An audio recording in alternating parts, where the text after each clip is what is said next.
Hello guys, so today I'm going to show you how to log out of WhatsApp application. Now it's a very easy process.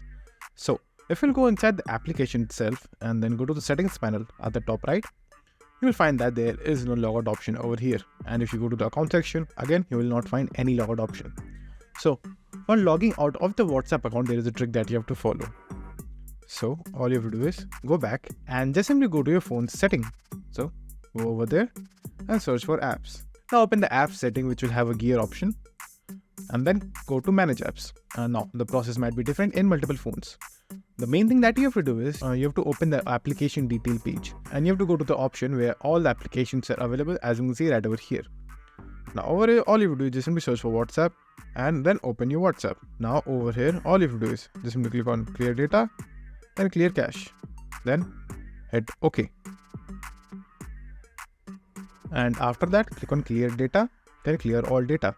Now hit OK. Now after that, if you'll go back to your WhatsApp account, you will open it and then you will find out that you have been logged out, as you can see right over here. So that's it. And thank you for watching, and do like subscribe to our channel and take care.